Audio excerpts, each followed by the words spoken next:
Gloire à ton nom, Jésus-Christ de Nazareth. Ah, tu es Dieu, Seigneur. Ah, tu es Dieu, l'homme de Galilée. Oh, Seigneur, tu es un Dieu d'amour et de bonté, de miséricorde. Et tu nous as encore réunis ce matin, Père de gloire, selon ton bon vouloir et plaisir, oh Dieu. Tu as fait de nous des âmes vivantes ce matin. Tu as fait de nous des âmes vivantes ce matin. Tu as fait de nous des âmes vivantes ce matin. Reçois l'honneur, Jésus, reçois la gloire, reçois la gratitude que nous déposons à tes pieds, toi le Dieu créateur des cieux et de la terre. Au-delà de tout, tu es Dieu. Avant, tu étais. Tu es notre commencement, notre Emmanuel et notre fin, Alpha, Oméga. Que toute la gloire remonte à toi seul. Que toute la puissance remonte à toi.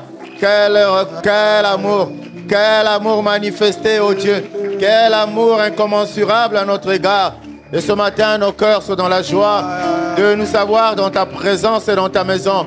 Ce matin, nos cœurs sont inondés de nous savoir être parmi les survivants. Ce matin, oh Dieu, nous réalisons qu'au-delà de ce que nous sommes, au-delà de ce que nous faisons, Père, tu nous avais aimés, tu nous aimes et tu nous aimeras. Parce que toi, tu es un Dieu toujours disposé à nous recevoir. Quand bien même nous nous éloignons de toi, toujours disposé à faire de nous tes enfants, Seigneur. Et nous sommes dans la joie ce matin. Toute la gratitude, Seigneur. L'honneur à toi, l'élévation, la reconnaissance à tes pieds. Tu es Dieu, Jésus. Tu es Dieu, Seigneur. Ah, l'expression de nos bouches est parfois faible, Seigneur. Parce que tu es tellement grand. Et tu es au-delà de tout, Seigneur de gloire. Avant que le monde ne soit toi, tu étais, oh Dieu. Tu es Dieu. Tu es le même. Hier, aujourd'hui, éternellement. Ah, Jésus-Christ de Nazareth. Emmanuel est ton nom. Nous dormions, c'est toi qui as combattu. Parce que tes anges ont été déployés, ton armée instruite. Afin, Père de gloire, de nous préserver de tout danger. Et ce matin encore, selon que toi tu dis, quand deux ou trois s'accordent, en ton nom tu es présent. Nous te croyons en cet endroit, Père de gloire. Quelle assurance, quelle certitude, quelle conviction et quelle foi, ô Dieu, le Dieu puissant, invisible, visible par ses œuvres, ô Dieu. Et tu es là ce matin, Père, pour nous faire du bien. Saint-Esprit, l'Esprit de la fête, la Pentecôte. Ah, merci pour ta présence. Merci, Jésus. Merci, ton nom Emmanuel. Merci, ton nom Emmanuel. Ton nom est Emmanuel, le Dieu présent. Oui, tu es présent. Nous ne luttons pas de cela. Même pas une seconde. Nous n'y pensons pas au Dieu. Parce que c'est toi qui nous rassembles à ce grand événement, à cette grande rencontre des saints. Que ton nom soit célébré, l'homme de Galilée. Ah, tu es là ce matin, Emmanuel. Nos cœurs sont disposés, ouverts, Père de gloire. Nous voulons que ce parfum de reconnaissance et de gratitude monte à toi. Et à toi seul, ô Dieu. Ces anges te célèbrent. Les archanges le font, les 4 êtres vivants. Les 24 vieillards, ô Dieu. Nous voulons nous associer à eux. Nous voulons nous associer à eux. Nous voulons nous associer à eux. Nous voulons nous associer à eux. Faire partie de ceux-là qui te célèbrent. Alléluia, Hosanna. Ah, tu es là, Emmanuel. Jamais tu nous as abandonnés. En dépit de l'adversité, des tribulations, des offenses, des complots, tu es présent. Tu es toujours présent. Tu es toujours présent. Tu es présent au milieu de nous, Saint-Esprit de Dieu. Emmanuel, le Dieu vivant. Célébration à toi, Seigneur. Ah, nous te bénissons. Nous te bénissons, Seigneur. Toi qui es le Dieu créateur des cieux, de la terre et tout ce qui s'y trouve, Seigneur. Et ce matin, nous voulons nous incliner devant ta grandeur. Nous voulons laisser échapper ce parfum qu'il monte à toi. Nous le proclamons, nous le confessons, nous le déclarons, parce que convaincus que tu es là. Tu es là. Et quand tu es là, c'est pour nous faire du bien. Et quand tu es là, l'ennemi disparaît. Et quand tu es là, Babylone se tait. Et quand tu es là, les attaques sont paralysées. Et quand tu es là, tout projet de l'ennemi est anéanti. Et quand tu es là, opère la confusion dans le camp de l'adversaire. Quand tu es là, Seigneur, c'est ta gloire qui se répand. Quand tu es là, c'est ta présence qui est évidente, palpable. Toute les œuvres des ténèbres, tous les plans de l'ennemi désamorcés. À cause de ta présence. À cause de ta présence. À cause de ta présence. Jésus de Nazareth. Emmanuel, tu es là. Emmanuel, tu es là. Nous le réalisons. Nous apprécions ta présence. Nous honorons ta présence. Au travers de nos acclamations. Nous honorons ta présence. Alléluia. Yeshua Mashiach, tu es Dieu. Christ, roi tendre Père. Mon âme te bénit ce matin. Mon âme te bénit ce matin. Reconnaissance à toi, élévation, gratitude, louange, adoration, allégeance. À toi, l'agneau de Dieu immolé. Oui, tu es digne d'acclamation. Elles sont à toi, ces acclamations. Elles sont à toi, ces cris de joie. Elles sont à toi et à toi seul. Que ces cris montent à toi. Que ces cris montent à toi. L'homme de Galilée, le soleil levant, sois béni, sois glorifié, sois exalté. Dans le nom de Jésus, que quelqu'un dise Amen. Quelqu'un dise Amen.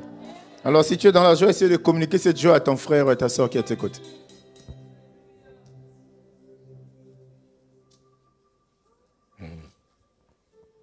Communique cette joie. Quand on me dit allons à la maison de l'Éternel, nous devons être dans la joie.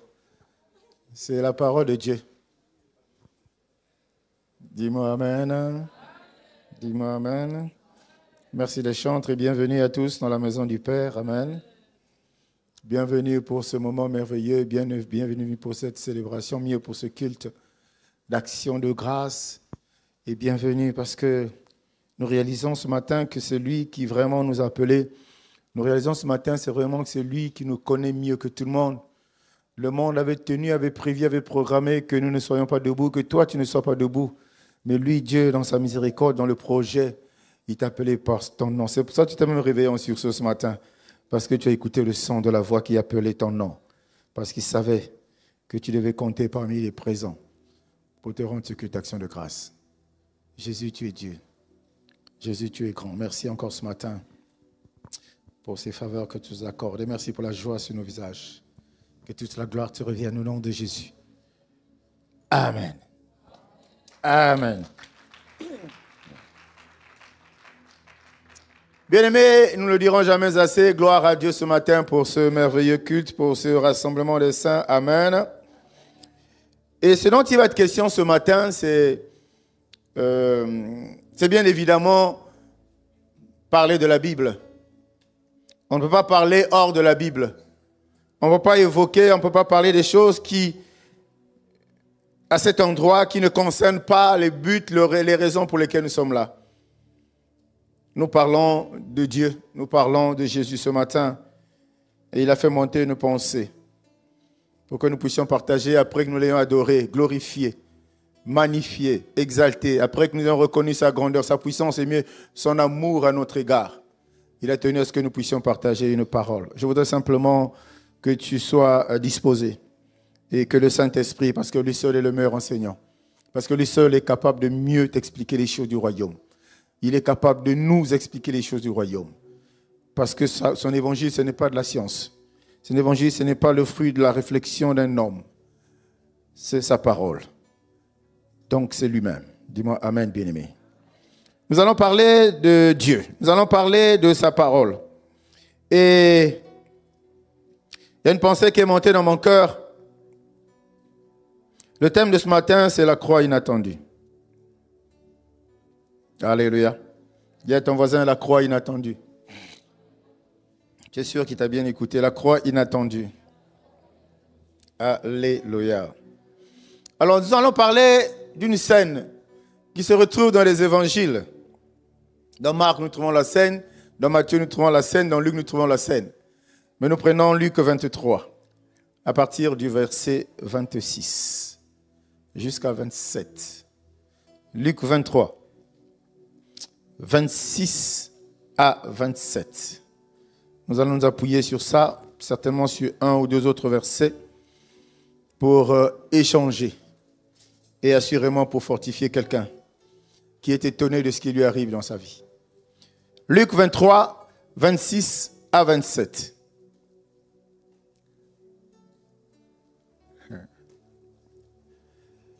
Comme il amenait, ils prirent un certain Simon de Cyrène, qui revenait des champs.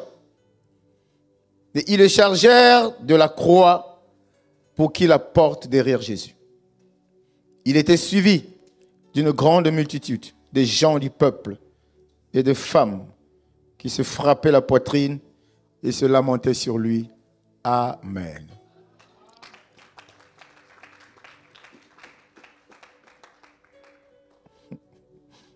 Vous savez, il y a des choses, parfois on est tenté d'en parler à la chair, mais voilà que le Saint-Esprit me retienne simplement. Amen, amen. Voilà.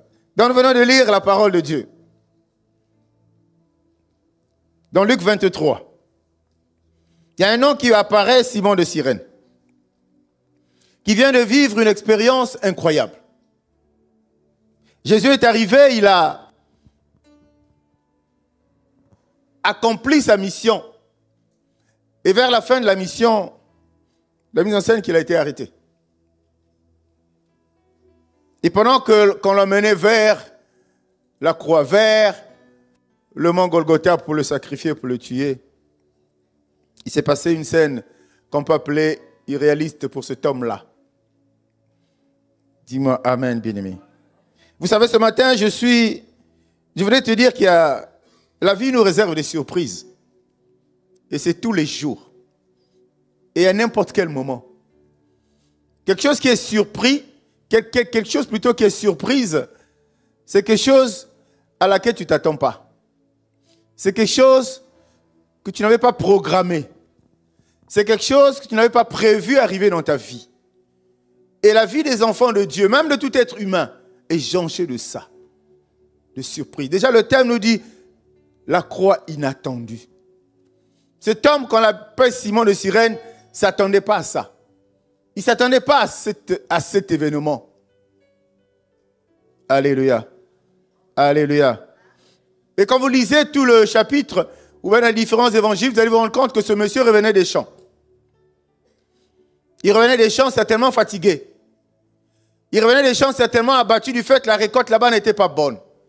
Il revenait des champs certainement à des animaux qui sont passés, ils ont tout bouffé, ils ont tout détruit. Il revenait des champs pour rentrer chez lui. Il a eu la chance, il a eu la malchance, si on utilise des termes courants, de croiser un cortège, de croiser un groupe de gens.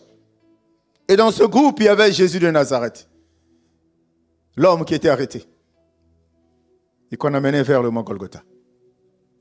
Alléluia. Il s'agit que dans la vie, il y a des surprises. Pour cet homme, c'est une surprise, une grosse surprise même. Parce que la surprise à laquelle il croise le cortège et les soldats romains décident de prendre la croix que Jésus transportait dans les rues de Jérusalem. Il prend cette croix, décharger Jésus pour la donner à Simon de Cyrène. Or, il n'était pas seul ce jour-là. Déjà qu'il y avait du monde autour. Et la Bible nous vient de nous dire qu'il y avait des gens du peuple et des femmes qui se frappaient la poitrine et se lamentaient. Il y avait des personnes. Mais ce jour-là, les soldats ont localisé Simon de Cyrène. S'il était seul, on voyait, il n'avait pas de choix. Il n'y avait que lui. Chacun de nous a une histoire avec Dieu. Chacun de nous a un projet que Dieu avait conçu, bien-aimé. J'insiste pour dire qu'il n'était pas seul. Il y avait des gens avec lui. Il y avait des gens autour de lui. Mais on a dit Simon de Cyrène, qui était un gros païen, qui venait de sa plantation et qui rentrait à la maison. Quelle a été sa surprise?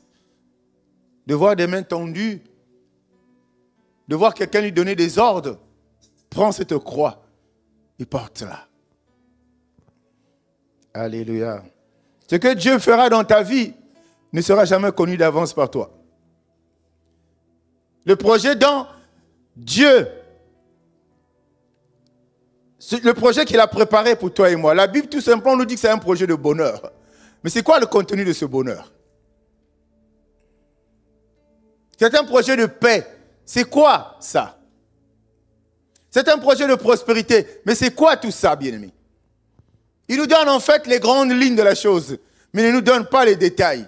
Il ne nous dit pas comment nous allons y arriver. Il ne nous dit pas comment nous allons parvenir à cela. Il nous donne les grandes lignes. Voilà un païen. J'allais dire que Dieu choisit. Au vu des hommes, ce sont les Romains qui l'ont choisi. Mais c'est Dieu qui l'a choisi. C'est une histoire inattendue pour lui, bien-aimé. Des surprises qui sont parfois agréables pour nous, mais qui sont parfois désagréables, qui sont parfois difficiles à supporter. Et là, tu te dis, mais Seigneur, qu'est-ce qui se passe? Mais pourquoi ça m'arrive? Parce que tout simplement, il y a aussi l'effet de surprise qui explique ta réaction à ce moment-là. Tu te poses la question, mais est-ce que c'est vraiment moi? Certainement, Simon de Cyrène aussi a voulu se retourner pour voir, ils ne se sont pas trompés de personne. On a dit, c'est toi. Monsieur, prenez cette croix et suivez-nous. Est-ce que tu es là ce matin? Cet homme était étranger, la Bible dit que c'était étranger. Vos histoires de Dieu, là, ce n'était pas son affaire. C'est lui que Dieu localise. Alléluia. Et Cyrène, c'est une petite ville en Libye actuellement, sur le territoire libyen. Donc, on vous dit que la Bible, là aussi, Afrique, pays, Makamou, Salama, en Afrique. Dis-moi, amen. Quand on dit à Jésus de fuir à ses parents, Jésus de fuir avec l'enfant, ils ne sont pas allés en Australie, aux États-Unis, à Chicago. Ils sont allés en Afrique. Ils sont allés en Afrique. Dis-moi, amen. Et j'aime bien dire qu'il a foulé ses pieds alors qu'il vient dans le monde. C'est une grâce pour le continent africain. Ne sois pas étonné que là où il avait mis ses pieds, là, le sol est riche partout. Scandale géologique en Afrique. Dans tous les pays, le sol est miné, le sol est riche. Christ était passé par là. Dis-moi amen, bien-aimé. Réclame pour le Seigneur. Réclame pour le Seigneur. Amen. Mais ce qui est merveilleux et qu'il faut commencer à relever, c'est qu'au cours de cette rencontre, bien-aimé, ou mieux, cette rencontre a caché quelque chose. Cette rencontre a caché, je ne dis pas un enseignement, mais des enseignements. Cette rencontre a caché une révélation. Cette rencontre plutôt a caché une bénédiction. Nous allons le comprendre par la grâce de Dieu au fur et à mesure que nous allons avancer. Dis-moi amen, bien-aimé. Alléluia. C'est sûr, c'était désagréable à lui. Hein?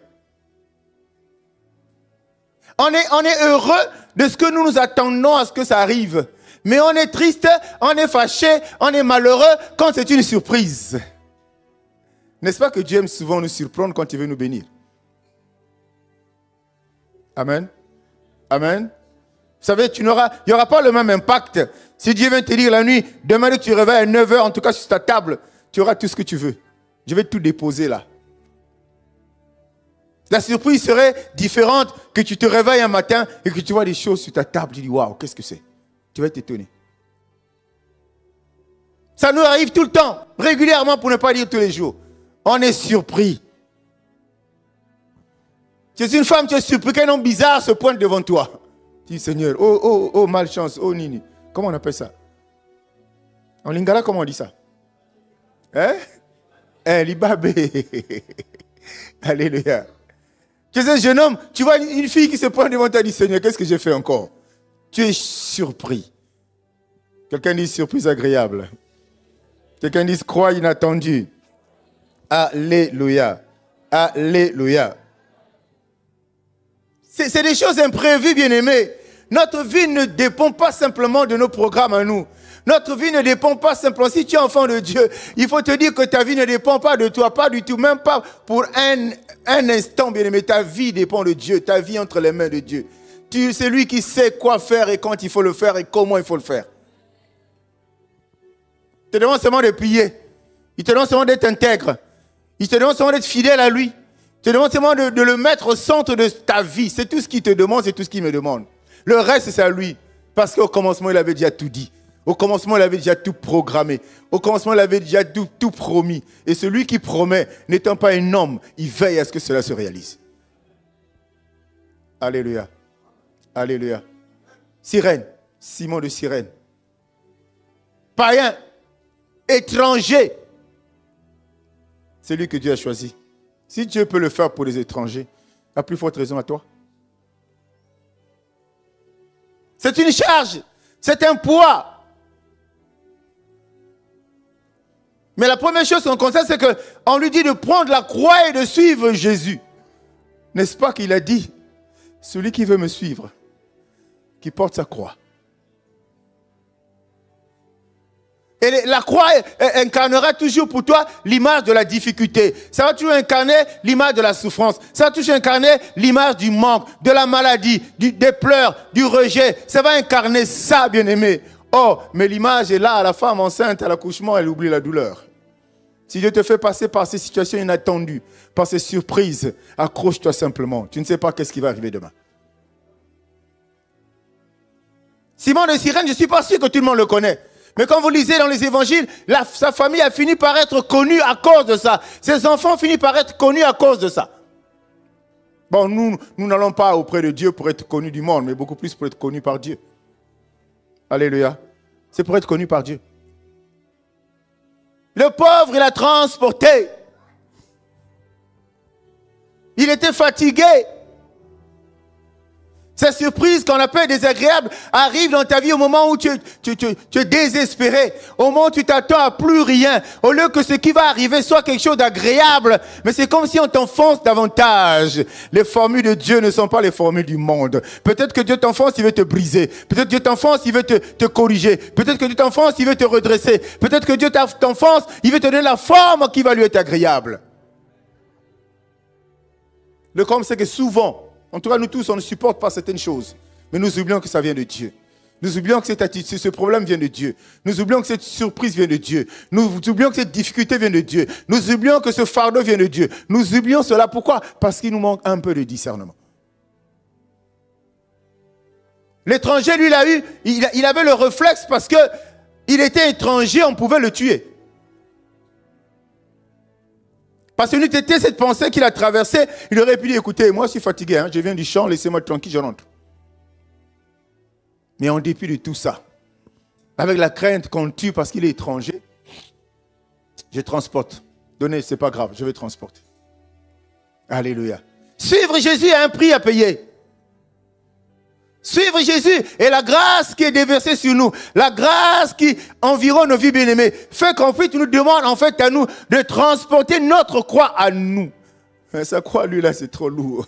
C'est la croix de toute l'humanité qu'il avait transportée. Mais à toi, il te demande à toi de transporter ta croix. Donc, de reconnaître, en fait, en transportant ta croix, tu vas te rapprocher davantage de lui. Parce que quand tu la transportes, ça veut dire qu'elle existe, cette croix. Tu ne vas pas transporter quelque chose qui n'existe pas. Ça veut dire que tu prends conscience et tu transportes parce que c'est une condition qui pose pour que toi tu le suives. Pour que moi je le suive, il faut que je transporte ma croix et je le suive. Et la Bible nous dit même que celui qui refuse ne peut être mon disciple. Celui qui refuse de transporter sa croix ne peut être mon disciple, ne peut être mon fils. Or, la parole de Dieu concerne les fils. Bien sûr, cette parole qui nous façonne depuis l'enfance pour nous faire parvenir à cette stature de fils. Si nous refusons, mais la parole concerne les fils.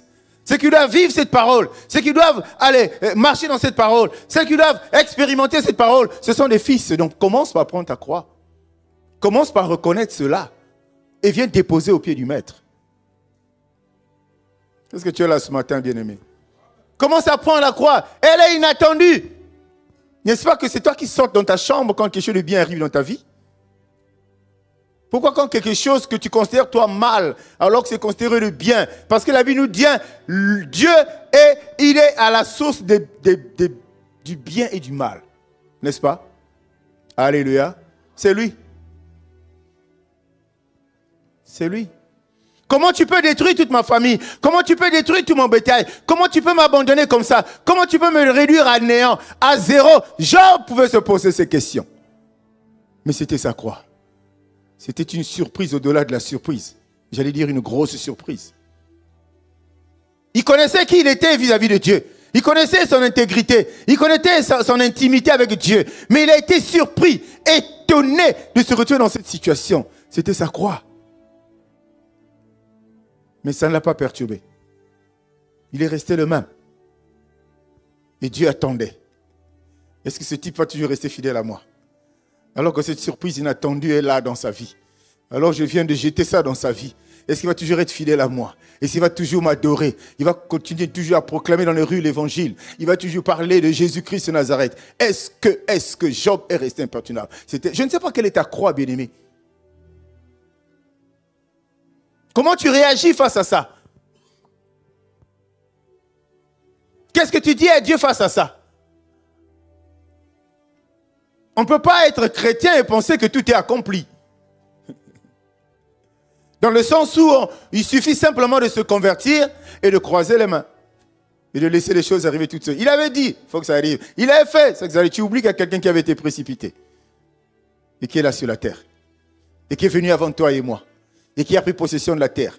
Et qui gère et qui domine. Et qui est capable de te gérer, de te froisser, de t'écraser si tu ne vas pas du bon côté. Est-ce que tu as oublié ça? À chaque fois Dieu nous parle, il veut attirer notre attention sur un aspect de la vie de ceux-là qu'on appelle enfants de Dieu.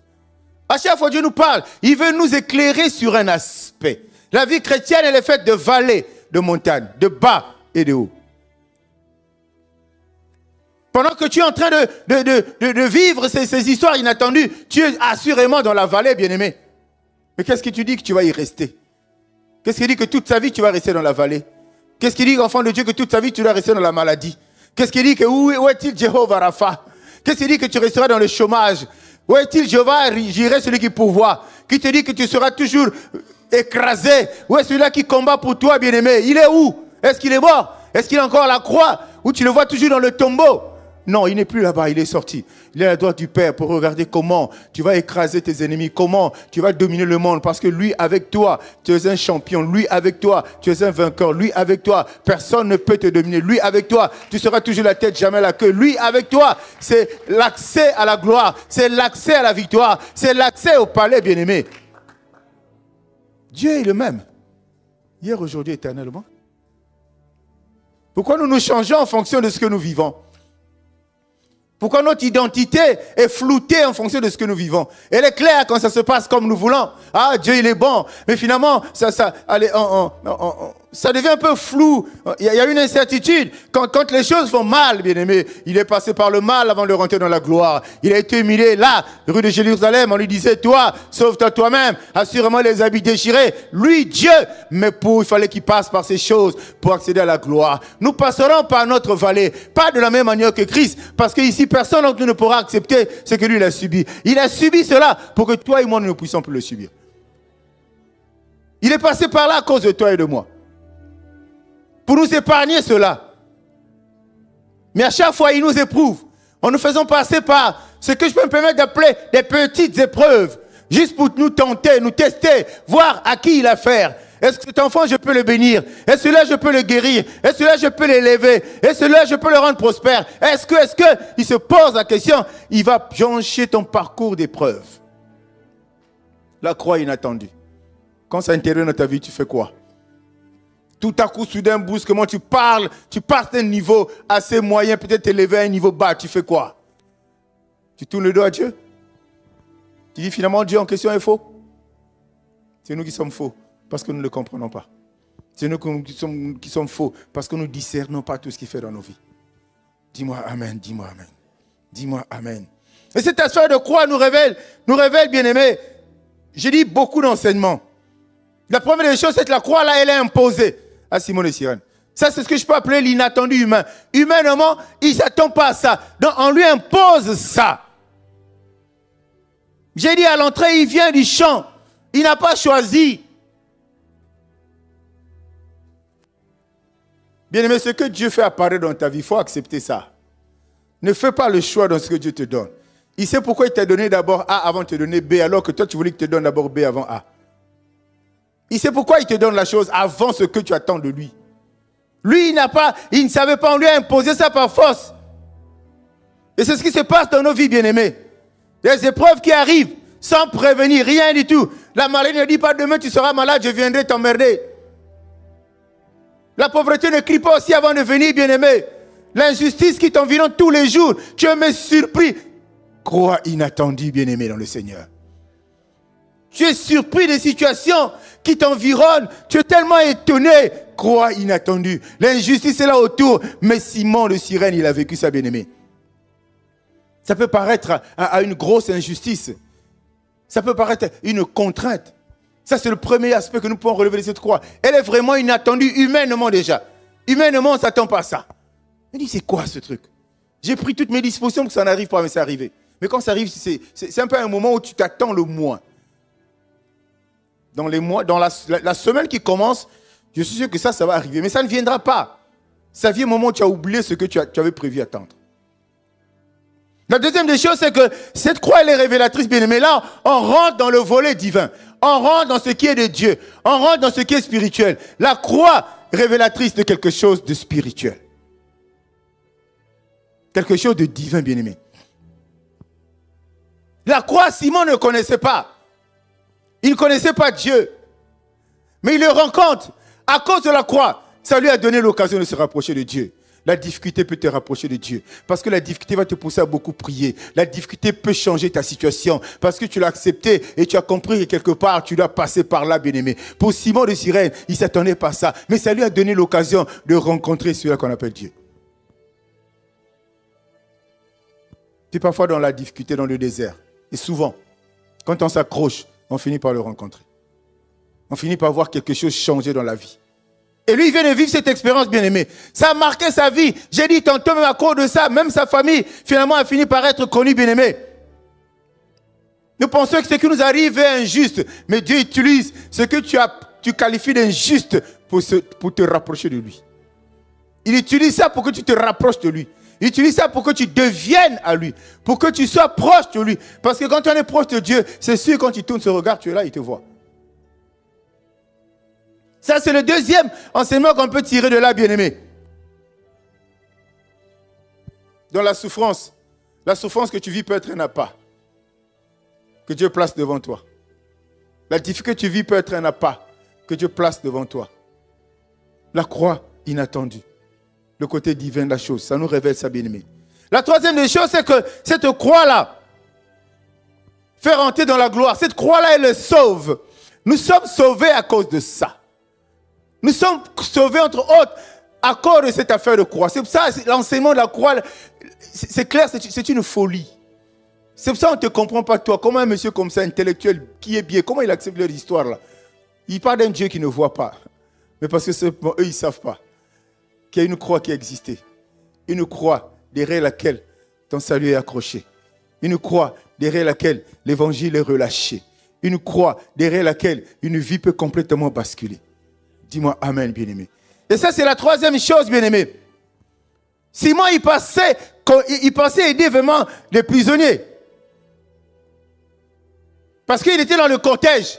Il y avait des gens qu'on partait pour tuer. On les partait pour crucifier. Et lui, en rentrant le cortège, il s'est dit, c'est sûr, moi, je vais peut-être les aider et tout. Mais il avait oublié qu'il était en train d'écrire une histoire.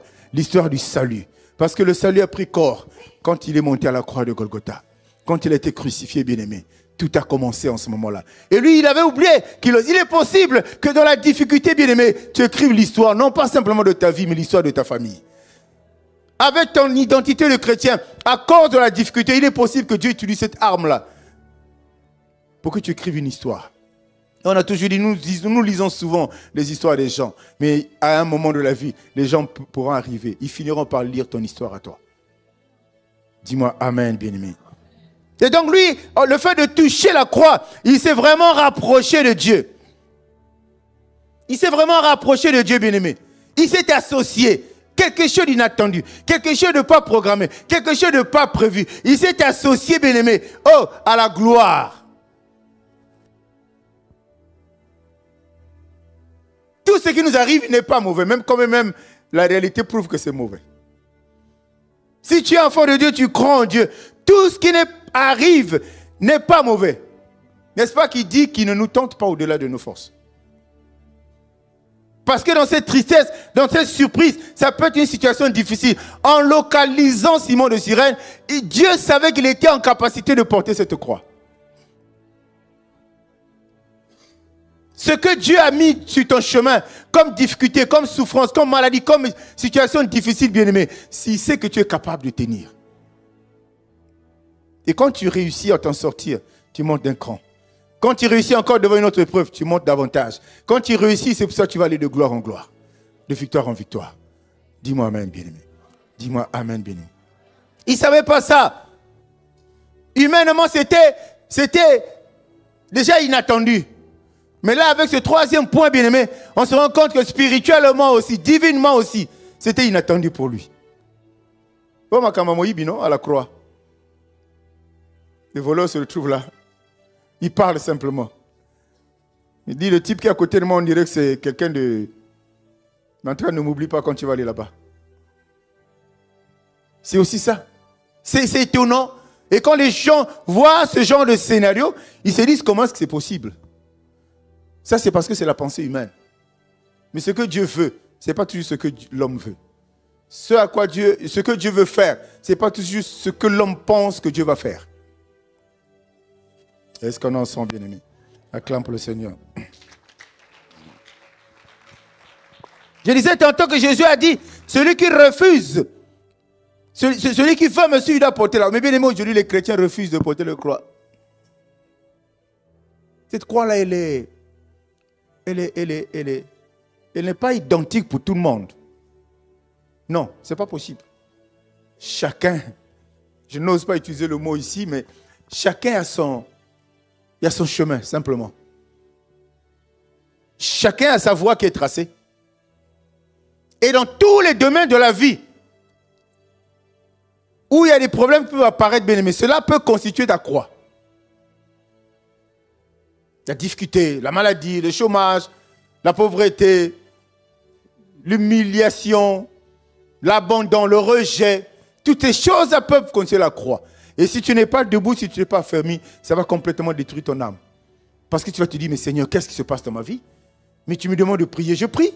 Mais qui t'a dit que quand tu pries, plus rien ne va t'arriver de difficile? Au contraire, pour que tu passes en classe, il faut que tu braves l'adversité. Il faut que tu surmontes l'épreuve pour que tu ailles de l'avant. Tu ne peux pas aller de l'autre côté de cette parcelle si tu ne sautes pas ce mur. Et Dieu te prépare à sauter ce mur. Et c'est problème quand tu arrives devant ce mur, tu trouves que c'est une difficulté, tu es étonné. Tu dis, mais comment ça peut se faire? Comment Dieu peut faire ça? Mais il est amour, non? Il aime les gens, mais on n'aime pas quelqu'un. On ne fait pas du mal à quelqu'un qu'on aime. Dis-moi amen. Ça fait partie des ingrédients de l'amour de Dieu à notre égard. Dieu n'aime pas la gratuité. Dieu, il aime le mérite. Il veut que tu mérites ce que tu as. Mérité parce que la grâce de Dieu étant sur toi, tu t'es battu pour quelque chose, tu as prié pour quelque chose, mais Dieu te donne la chose parce que tu sais que tu es en capacité, tu as le mérite de recevoir la chose. Alléluia. Alléluia. Et c'est Matthieu 16, 24, tu disais à ses disciples, si quelqu'un veut venir après moi, qu'il renonce à lui-même, qu'il se charge de sa croix. Et dans Luc 9, il dit, le même verset dans Luc, il dit, qu'il se charge de sa croix chaque jour. Chaque jour, qu'il se charge de sa croix et me suive. Mais la solution à nos problèmes, n'est-ce pas, c'est auprès de Jésus. La vérité n'est pas, c'est auprès de Jésus. Notre guérison n'est pas, c'est auprès de Jésus. Il dit, si tu veux prendre ta croix, suis-moi. Et je reprécise en te posant plus ou moins la même question, enfin en m'interrogeant sur ce qu'est réellement ta croix. Moi, je ne la connais pas, bien-aimé, mais elle existe. Au moment où tu parles, l'Esprit te le dit. Quelle est ta croix? Et quelle est l'attitude devant ça? Simon de Cyrène il n'avait pas d'autre choix. S'il avait refusé, on le tuait, simplement du fait qu'il était étranger. Parce que les étrangers, on le tuait, on va le voir un peu plus bas. Il n'a pas le choix que d'accepter. Mais quelle est ta position quand tu es devant cette croix inattendue? Quelle est ta situation quand tu es devant cette surprise, je dirais désagréable, parce que tu ne t'attends pas à ça? Parce que quand elle est agréable, on saute. Quand elle est agréable, on chante. Quand elle est agréable, on ne cherche pas à savoir que... Non, on est seulement content, on a la surprise, la chose qu'on attendait. Mais quand on est désagréable, on se pose des questions. Quelle est ton attitude, bien-aimé? Alléluia.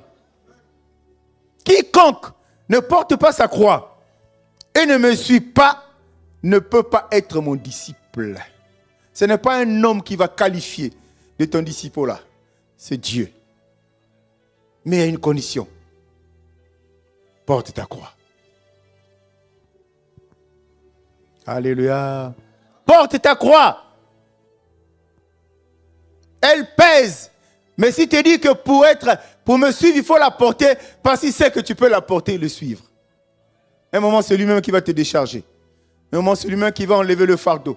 Un moment, c'est lui-même qui va enlever la maladie. Tu t'es endormi complètement malade. Complètement malade. C'est une croix et un gros fardeau pour toi. Et tu es étonné le matin de te réveiller en super forme. Tu te dis, mais c'est quoi? Qu'est-ce qui se passe? la maladie. Là, ce n'est pas une surprise désagréable, mais c'est une surprise agréable. La désagréable, c'est ce qui s'est passé avant. C'est la souffrance que tu as vécue alors que tu n'attendais pas à ça. C'est les lois établies, la famille auquel tu es confronté alors que tu n'attendais pas à ça. C'est ça la surprise. C'est ça la croix, la surprise désagréable. Mais quand tu retrouves devant spontanément une guérison, tu es étonné. Mais un étonnement qui est accompagné de joie, de paix, d'assurance, de certitude d'avoir fait le bon choix. Dis-moi Amen, bien-aimé. Dis-moi Amen, bien-aimé.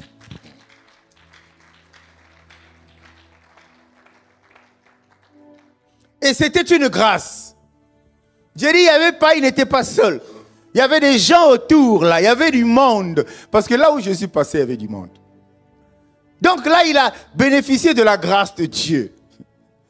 Mais la Bible dit qu'il fait grâce à qui il veut. À qui il veut. À qui là, il ne dit pas à qui il veut au milieu des chrétiens. Je ne suis pas si on t'encourager à aller de l'autre côté parce que là-bas, tu te dis que tu peux aussi bénéficier de la grâce de Dieu. Eh non.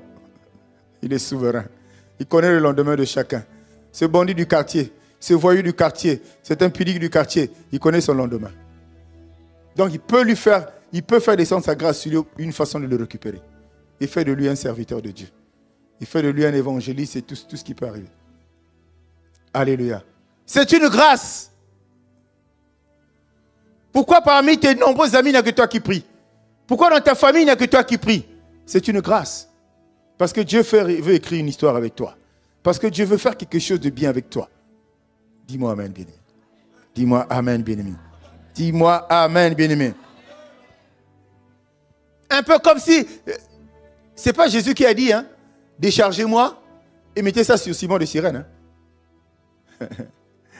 Les voies de Dieu, elles sont insondables, bien-aimés. On ne peut pas savoir. Faisons très simplement attention. Ce qui va arriver en fin de journée, personne ne le sait. Encore moins ce qui va arriver demain matin. Il est un Dieu bizarre. J'aime bien ce mot-là. Parce qu'il fait des choses parfois qui nous dépassent. Même en bien comme en mal.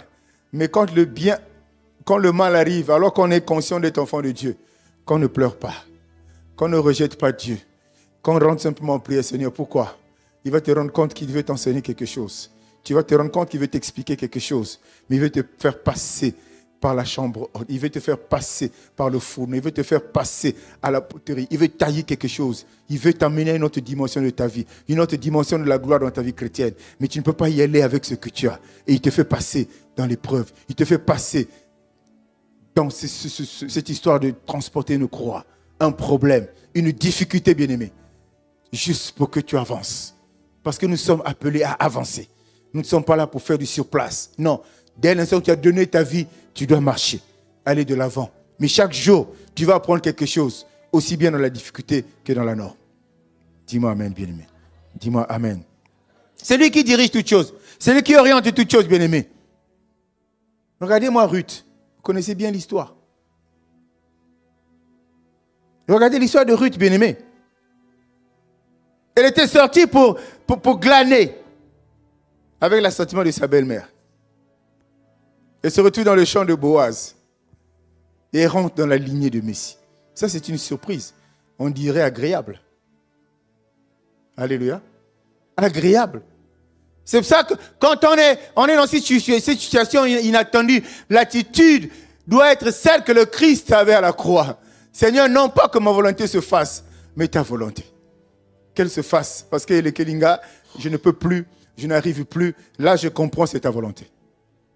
Oh, la volonté de Dieu est que personne ne périsse. Quand même on est dans la vallée, quand même on a la croix, quand même on est dans les difficultés, quand même on est dans la maladie, sa volonté est que personne ne périsse, mais tous nous parvenions à la connaissance de sa parole. Ça, c'est sa volonté. Sa parfaite volonté, si tu veux bien. Sa bonne volonté, si tu veux bien. Alors ne prends pas en mal la situation qui t'arrive. Ne prends pas en mal l'épreuve que tu traverses. Ne prends pas en mal la difficulté qui t'environne. Ne prends pas en mal. C'est dans le projet de Dieu. Alléluia. Dans les projets de Dieu. Pourquoi on nous dit quand il faut moissonner, les larmes doivent couler? Non, quand c'est ça, non? Non, quand il faut semer, les larmes doivent couler. Et quand il faut moissonner, tu es dans la joie, dans l'allégresse. Pourquoi? Vous voyez la souffrance que nos mamans endurent? Elle va sur je ne sais pas combien, quelle surface, avec sa petite houe, en train de sarcler, de désherber, de préparer Et au zénith, il y a 35 degrés. Quelle souffrance. Et Dieu dit, ça doit se passer comme ça. Parce que ça, c'est une façon de forger, c'est une façon de préparer. Une personne à l'endurance, une personne à braver les épreuves, à braver les difficultés. Parce que le jour où elle vient pour la moisson, elle a oublié qu'elle y passait des journées entières sous le soleil. Elle a oublié qu'elle marchait. Nos mamans ne prennent pas de bus. Dans les villages, il n'y a pas de... Même s'il y a des motos aujourd'hui là-bas, mais la plupart ne prennent pas. Elles vont à pied. Il y a des personnes qui ont un certain âge aujourd'hui qui faisaient des kilomètres. C'était leur croix. Aujourd'hui, c'est des cartes du pays. Dans le village, il n'y avait pas l'école. L'école se trouvait à 10 km. Tu partais vendredi avec un morceau de viande fumée dans le sac, dans le sachet. Avec du manioc, avec un peu de piment. Tu passais la semaine là-bas. Tu revenais vendredi. C'était la croix. Mais ça avait payé. Parce qu'aujourd'hui, il est cadre quelque part. Et il raconte avec joie, avec ironie, ce qu'il a vécu dans son enfance.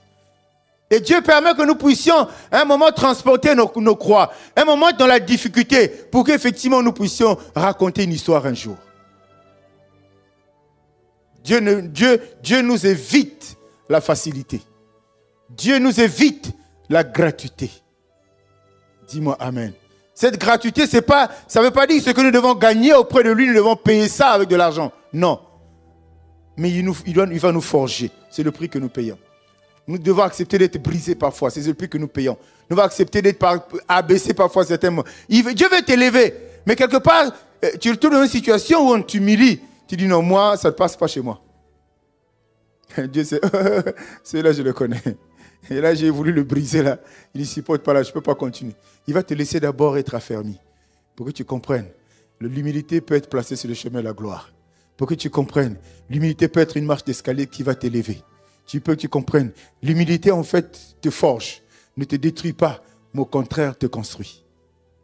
Dis-moi Amen, bien-aimé. La croix inattendue. Dans la situation de cet homme-là. Éphésiens 12 nous dit, souvenez-vous que vous étiez en ce temps-là sans Christ, privés du droit de citer en Israël, étrangers aux alliances de la promesse, sans espérance et sans Dieu dans le monde. C'est ça, Simon de Cyrène. Étranger aux alliances de la promesse. Il était inconnu au bataillon, comme disent les militaires.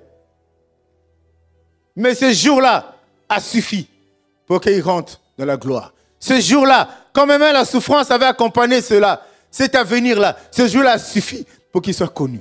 Non, connu n'est pas pour en tirer gloire, mais pour qu'il rentre dans la gloire, bien-aimé. C'est pour ça que ne cherchez pas les honneurs viendront d'eux-mêmes. Et quand ça vient d'eux-mêmes, tu ne vas pas t'en vanter. Ne cherchons pas la gloire viendra d'eux-mêmes. C'est Dieu qui saura à quel moment tu sois élevé. Celui qui est élevé par Dieu, c'est quelqu'un qui est glorifié. Dis-moi Amen. Dis-moi Amen. Il y a besoin que tu disposes ton cœur. Il a besoin qu'à chaque fois tu écoutes la parole, à chaque fois que tu es dans sa présence, à chaque fois qu'il te dit des choses, médite-les, pratique-les, tu vas aller de l'avant, bien-aimé. C'est ça la croix. Quel est le prix que nous pouvons payer encore, qui nous dépasse pour parvenir, pour accéder à notre salut, à notre destinée? Quel est ce prix-là qui va nous dépasser? Quel est ce prix? Il n'y en a pas. Tout a été fait, tout a été payé, tout a été accompli. Et comme toi, tu n'étais pas là quand ça se passait, on t'a seulement raconté ça, on m'a seulement raconté ça. Dieu veut que tu vives ça. Pour dire que quand tu es devant cette épreuve, tu peux la surmonter pour parvenir. Jésus, il est passé par là, bien-aimé. Alléluia. Ça veut dire que la rencontre de Simon de Cyrène avec le cortège des gens qui étaient inculpés, ce n'était pas un hasard. Rien n'est hasardeux dans le royaume de Dieu. Tout est programmé. Il n'y a pas d'erreur dans le royaume de Dieu. Tout est préparé d'avance. Tout ce que nous vivons est programmé et connu d'avance dans le ciel. C'est le conseil qui décide. Celui-là, si je lui fais rentrer dans la bénédiction facilement, je vais le perdre. Celui-là, si je le fais rentrer dans la gloire facilement, il va être orgueilleux. Celui-là, si je le fais rentrer, il faut qu'il sente. Parce que c'est quand Dieu va te rappeler ce que tu étais et ce que tu es devenu. Dieu va te le rappeler. Toi, tu dis non, il faut que je me calme. Je suis devenu là, mais il faut que je me calme parce que je sais d'où je viens. Je connais les difficultés dans lesquelles j'étais. Je connais dans quel milieu j'ai grandi. Je sais comment était mon quotidien. Quand Dieu va te rappeler ça, quel que soit le niveau que tu as atteint, tu vas me refuser qu'on vienne t'ouvrir la portière.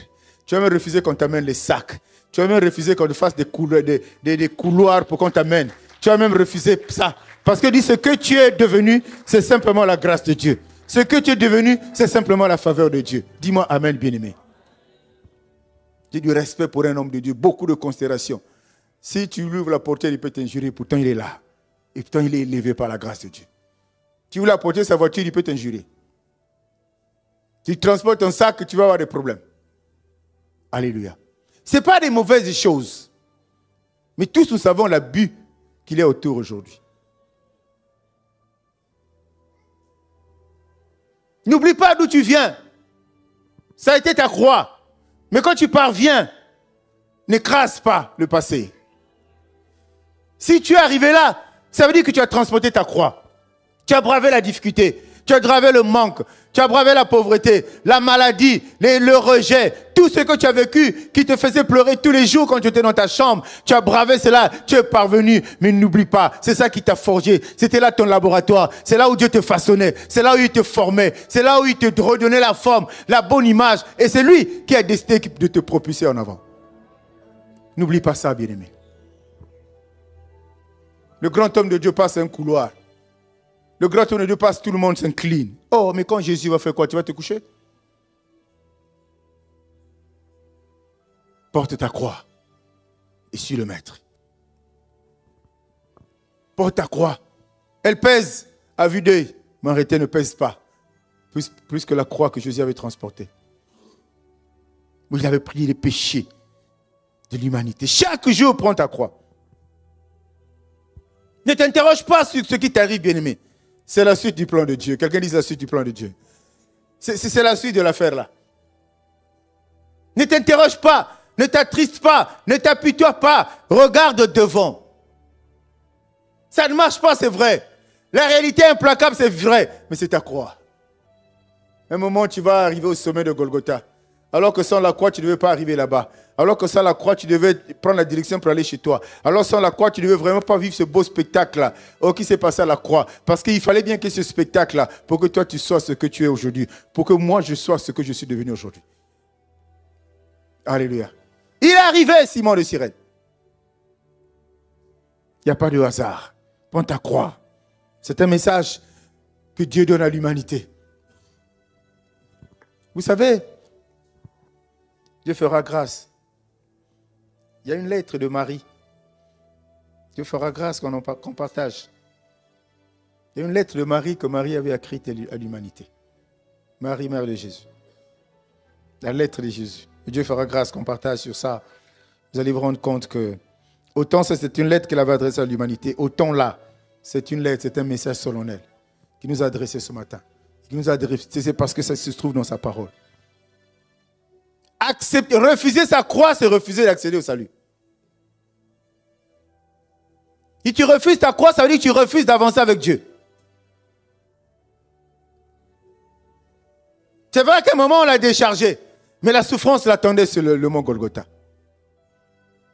Mais toi, quand tu la portes, dès que tu viens à lui, il a dit, viens à moi et dépose à mes pieds.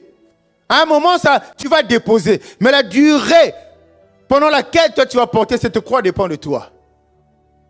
Si tu l'acceptes, tu dis, Seigneur, j'accepte cette croix, je la transporte. Mais je sais que ça ne va pas durer et rester éternellement sur mes épaules, sur ma tête. Parce que tu vas insister. Parce que tu vas persévérer. Parce que tu vas rester fidèle. Parce que tu vas rester intègre. Et tous ces attributs, Dieu va les regarder en toi. Il va te décharger. Tu vas être étonné que les portes commencent à s'ouvrir parce que tu as accédé à une prospérité. Tu as passé une certaine élévation. Tu vas te constater que tout ce que tu touches marche. Tu vas constater que tout ce que tu dis est puissant. Tu vas constater que tout ce que tu fais, il n'y a que du positif. Tu vas être étonné. Dieu t'a déchargé de sa croix. Pourquoi? Parce qu'en amont, tu as été cet homme-là qui a écouté la parole dans la difficulté, qui quittait Ngoyo, qui quittait Siafumu, venir à Ngoyo à pied. Il pleut, il y a le soleil, mais tu venais. Mais Dieu a dit, c'est le temps de décharger mon fils. Mais il faut que tu discernes que la période que tu passes, que tu traverses, c'est ta croix que tu es en train de transporter. Est-ce qu'on est ensemble ce matin, bien-aimé? Est-ce qu'on est ensemble ce matin, bien-aimé? Je l'ai dit avant, les mots et les biens, c'est Dieu. C'est lui. Mais pourquoi il le fait? Il est amour, non? Quelqu'un qui t'aime, il n'envoie pas le mal vers toi. C'est pour ça qu'il n'est pas un homme, il est Dieu. Les expériences du monde, je ne prouve que quelqu'un il t'aime, mais il peut t'emmerder. Il peut t'envoyer le mal en question. Mais Dieu, si tu envoies le mal, en fait, c'est un bien qui est caché. C'est un bien qui est caché derrière ce mal.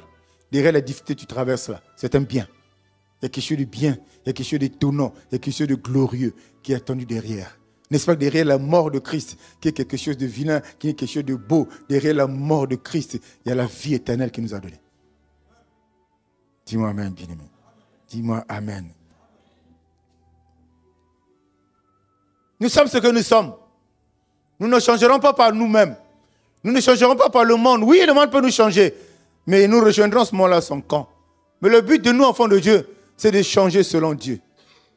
Qui nous guide, qui nous transforme. Bien-aimé, un enfant de Dieu, c'est celui-là qui reste inébranlable, quelle que soit la difficulté. Un enfant de Dieu, c'est celui qui ne se renie pas, qui ne renie pas son identité. Parce qu'il sait que cette croix, à un moment ou une autre, Dieu l'a transportée. Peut-être pas une fois. Tu peux la transporter, être déchargé. Dieu fait te préparer un autre niveau d'élévation, un autre niveau de gloire. Il te fait transporter encore une autre croix. Dis-moi amen, bien-aimé. C'est pour ça qu'on dit parfois, généralement on dit, aussi longtemps qu'on est sur terre, là, la vie restera un combat. La vie restera un combat, c'est-à-dire que rien ne se gagnera comme ça par un clic dans le royaume. Ça ne veut pas dire que c'est impossible, c'est possible. Mais Dieu a besoin de nous façonner pour que nous restions, nous maintenions, nous gardions ce qu'il avait mis en nous à la création. Et chaque jour, l'environnement déjà dans lequel nous sommes bien-aimés est complexe, compliqué. Et ça amène plein de choses dans nos vies qui nous détournent, bien-aimés. Et ça détruit nos pensées. Et c'est ça qu'on a toujours dit, et j'ai toujours dit parfois dans la prière, Seigneur, je t'en supplie, que ta parole vienne endommager mon ignorance. Viens écraser les mauvaises pensées que j'ai accumulées. Ces pensées ne me retiennent pas au pied du maître. Si j'y vais, il va d'abord chercher à me nettoyer de ça, me débarrasser de ça. Parce que ce sont ces pensées mauvaises qui dicteront mes actions mauvaises. Ce sont ces pensées mauvaises qui orienteront mes comportements mauvais. C'est ça. C'est ça. Qui agit sans penser ici? Personne. Qui a réagi sans penser? Personne. Qui a parlé sans penser? Personne. C'est qu'il a pensé au centre de tout. Cette pensée, c'est celle-là, et ça vient de Dieu, c'est celle-là qui va te faire accepter la croix. C'est celle-là qui va te faire accepter la difficulté. C'est celle-là qui va te faire accepter la situation très difficile, compliquée dans laquelle tu te trouves, étant enfant de Dieu. C'est la pensée qui vient de Dieu. Parce que c'est du monde va te faire miroiter le monde. Mais regarde celui-là, tu vois, il est tranquille, regarde comment il est heureux tout le jour, 6h à 6h dans la joie. Ça, c'est le monde qui va te miroiter ça. Pour que tu ailles vers ça. Alléluia. Nous, on nous invite à la possession, à posséder ce qui est à nous. Il nous met dans des conditions pour que nous développions des capacités, des qualités, prêts à attirer, à amener à l'existence des choses qui n'existent pas. Et quand il dit n'existe pas, c'est visuellement. Mais tout existe. Tout a été déjà créé. Tout, pour toi, tout existe bien. Mais ce que tu attends là, ça existe. Dieu a dit, non, moi je vois qui tu es devenu. Si tu es capable de tirer ces choses-là dans ta vie. Quelqu'un dit c'est possible. Quelqu'un dit c'est possible. Quelqu'un dit c'est possible. Acclame pour le Seigneur.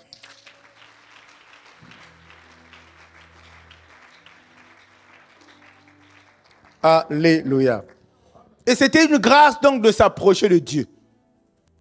Et il a compris ça. Et il a lancé l'appel. Venez à moi tel que vous êtes. Que vous soyez païen, que vous soyez mauvais, que vous soyez qui que ce soit. Il dit venez à moi. Qui a été refoulé par Dieu? Il a même accepté sans que le monde se rende compte. De premier abord. Mais ne savait-il pas que Judas était Judas? Il ne savait pas ce qui devait arriver. Mais il a dit, viens, de faire de lui un proche. Parce que ton comptable, ton trésorier, c'est un proche. Hein? La vie tourne autour de l'argent. Il a dit, viens. Si Judas, on l'a accepté comme ça, pourquoi tu penses que Dieu ne peut pas, à travers une épreuve, t'attirer vers lui? Pourquoi tu penses que Dieu ne peut pas, à travers une difficulté, t'attirer à lui? Judas était là. Il a laissé là pour donner un enseignement à tous ceux qui regardaient. Oh, assurément, autour, il y avait des gens qui avaient la révélation. Mais Dieu ne voit pas que le type là, c'est un sorcier. Dieu ne voit pas que le type là, il est mauvais. Dieu ne voit pas le type là, c'est un voleur, mais il y avait des enseignements à donner. Beaucoup d'enseignements. Entre autres, on récolte ce qu'on a semé. Dis-moi amen. C'est où est la faute de Dieu? Quand il dit on récolte ce qu'on a semé, là, où est la part de responsabilité de Dieu? Elle nous incombe à 1000%. C'est pour ça que nous sommes responsables de ce que nous vivons. C'est pour ça que nous sommes responsables de ce que nous récoltons. C'est pour ça que nous sommes responsables des actes que nous posons. On est responsable. Il n'y a aucun sorcier dedans. Il n'y a aucun occultiste dedans. Il n'y a aucun haineux dedans. Il n'y a pas des envieux dedans. On est responsable de ce que nous semons. Ce qu'on sème, on récolte. Dis-moi amen, bien-aimé. Dieu, il est amour. La surprise, elle est là. Elle sera, tu vas même aller tous les jours, tu ne verras que des surprises dans ta vie. Il y en aura des agréables, mais il y en aura aussi des désagréables. Comment tu gères ça? Comment tu prends ça? Chrétien de vie restaurée. Comment tu apprécies ça? Est-ce que les désagréables, Dieu t'a oublié? Est-ce que les désagréables, Dieu t'a abandonné? Est-ce que les désagréables, Dieu ne te connaît pas? Non, il te connaît. Sinon, tu ne serais pas sur terre. Il te connaît très bien. Alléluia. Alléluia. Ce matin, Dieu veut toucher ton corps. Dieu veut te parler à toi. La surprise désagréable sera là. Et j'ai même l'impression qu'il va en avoir plus, juste pour te guiser. La surprise désagréable sera là. La croix inattendue sera là. Pas programmée. Jamais pensé dans ta tête que ça peut t'arriver. Mais un jour, tu es surpris que ça arrive dans ta vie. Comment tu fais? Comment tu fais? Prenons un exemple courant des histoires de mariage, bien-aimé. Vous vivez dans des fiançailles extraordinaires. Tu t'attends à tout, sauf à ce que 2 jours avant l'événement, que le mari te quitte, que la femme te quitte. Qu'est-ce que tu fais? Tu vas te suicider? Alléluia. Dieu, il fait tout en bien au bon moment. Il va te ramener dans le film de ce que vous avez dit, des promesses que vous vous êtes faites, de tout ce qui va se passer après. Parce qu'on se marie, on fera ça. Mais avant l'événement, les gens sont au courant. Je voyais même une scène de quelqu'un qui, même pendant la séance, c'est la dot, le type a taillé la zone. Si tu n'es pas chrétien, tu tiens par la route. C'est amusant, mais Dieu, il est capable de choses incroyables. Assurément, même pendant les fiançailles, il t'a parlé. Tu ne veux pas discerner le message de Dieu. Il crée l'électrochoc. Il attend l'événement. Et la cassure est consommée. Tu fais quoi? C'est que tu vas voir, tu ne vas pas poser la question à Dieu, Seigneur, pourquoi cette croix? Pourquoi moi? Mais tu vas voir l'humiliation. Tu vas voir la haine, la honte. Tu vas voir les copines ou les copains qui vont se moquer de toi. Tu vas voir, mon gars, tu faisais le fier, tu as vu, elle t'a lâché. Tu vas voir ça. Mais si tu es chrétien, je te pose la question. Dis-moi simplement, ok, c'est difficile, c'est humain, je suis un homme. Mais dis-moi, c'est quoi le problème? Qu'est-ce que tu veux m'enseigner? Oh, la bonne nouvelle peut être, le Seigneur va te dire le meilleur est à venir. Tu pensais avoir eu le meilleur, mais il va te dire le meilleur c'est demain. Tu vas dire, oh, comment le meilleur demain? On a déjà des projets, dès qu'on se marie, le business on va lancer, ça va nous remonter 50 milliards. Qui va te meilleur encore au-dessus de 50 milliards? Il n'y en a pas. Dieu fait au-delà de nos attentes. Dieu fait au-delà de nos projets. La croix inattendue sera toujours une surprise. Pour voir comment tu réagis à ça. La croix inattendue ça va toujours t'étonner, même t'énerver, pour voir comment tu vas réagir à ça. Mais Dieu il est fidèle. Il t'a créé, il a fait de toi comme lui, pour que par toi ta gloire se manifeste. Dieu est fidèle. Il t'a fait comme lui, pour que les gens le voient à travers toi, à travers ta vie. Tellement qu'il fera des choses, tellement qu'il impactera ta vie, tellement qu'il fera, ce qu'on peut appeler couramment des miracles, des choses inattendues, tellement il le fera, bien-aimé. Et les gens sauront que Dieu est fidèle, que Dieu n'abandonne pas, que Dieu n'échoue pas, que Dieu ne se détourne pas, que Dieu ne se contredit pas. Attends-toi à ces situations-là. Attends-toi à ce que tu transportes. Pourquoi dans ma famille nous sommes nombreux? Pourquoi seulement moi? Parce que ta destinée est ta destinée. Elle est unique à toi. Que le Seigneur bénisse sa parole. Shalom, shalom, bien-aimés, et bienvenue au Centre évangélique Vie Restaurée. Grande est notre joie de vous faire part de notre programme hebdomadaire qui s'annonce comme suit. Mardi, de 18h à 20h, un rendez-vous à ne pas manquer. Venez recevoir un enseignement puissant qui fortifiera votre foi en Dieu à la lumière de Luc 21, le verset 33 qui dit « Le ciel et la terre passeront, mais que les paroles de Dieu ne passeront point. » Jeudi à 18h, débute notre temps de restauration. Un moment intense de prière pour être renouvelé et restauré dans la présence de Dieu. Samedi, c'est l'intercession générale qui nous rassemble de 6h30 à 7h30 pour prier avec ferveur pour l'Église, nos familles, notre ville et notre beau pays, le Congo. Dimanche, nous terminons la semaine en célébrant ensemble Dieu lors du culte d'action de grâce, qui se tient à partir de 9h. C'est un culte de reconnaissance et de louange à l'honneur de notre Seigneur. Alors, dites yes au rendez-vous du Seigneur et rejoignez-nous au Centre évangélique Vie Restaurée cette semaine. Que Dieu vous bénisse abondamment.